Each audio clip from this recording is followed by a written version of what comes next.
మీడియాకి స్వాగతం. 2014 మరియు 2019 సంవత్సరాలలో జరిగిన ఆంధ్రప్రదేశ్ అసెంబ్లీ ఎన్నికల ఫలితాలలో శ్రీకాకుళం జిల్లా ఆమదాలవలస నియోజకవర్గంలో పార్టీల వారీగా ఎవరికి ఎన్ని ఓట్లు వచ్చాయి మరియు ఏ పార్టీ అభ్యర్థి ఎంత మెజారిటీతో గెలుపొందారో తెలుసుకుందాం.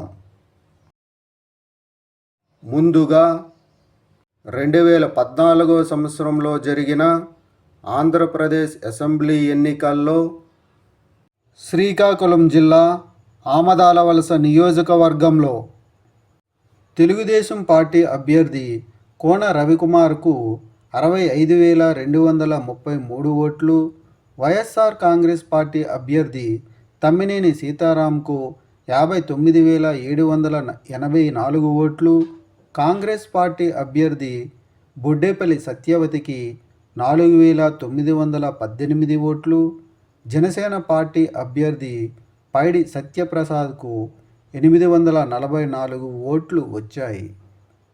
2014 సంవత్సరంలో జరిగిన ఆంధ్రప్రదేశ్ అసెంబ్లీ ఎన్నికల్లో శ్రీకాకుళం జిల్లా ఆమదాలవలస నియోజకవర్గంలో తెలుగుదేశం పార్టీ అభ్యర్థి కోన రవికుమార్ వైఎస్ఆర్ కాంగ్రెస్ పార్టీ అభ్యర్థి తమ్మినేని సీతారాంపై 5,449 ఓట్ల మెజారిటీతో గెలుపొందారు.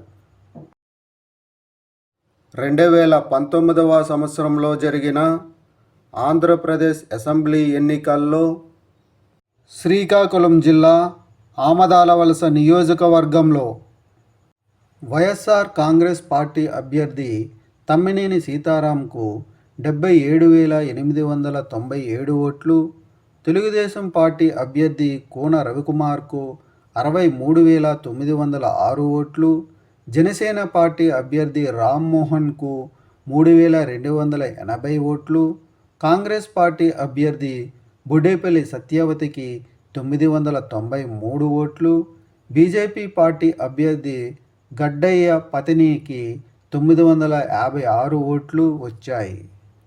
2019 సంవత్సరంలో జరిగిన ఆంధ్రప్రదేశ్ అసెంబ్లీ ఎన్నికల్లో శ్రీకాకుళం జిల్లా ఆమదాలవలస నియోజకవర్గంలో వైఎస్ఆర్ కాంగ్రెస్ పార్టీ అభ్యర్థి తమ్మినేని సీతారాం తెలుగుదేశం పార్టీ అభ్యర్థి కోన రవికుమార్పై 13,911 ఓట్ల మెజారిటీతో గెలుపొందారు.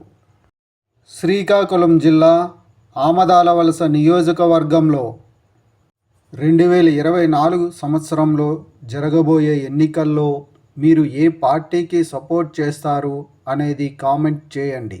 Thank you.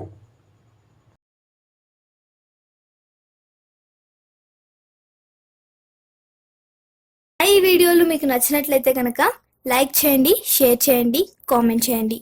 మరిన్ని వీడియోల కోసం సబ్స్క్రైబ్ కూడా చేయండి.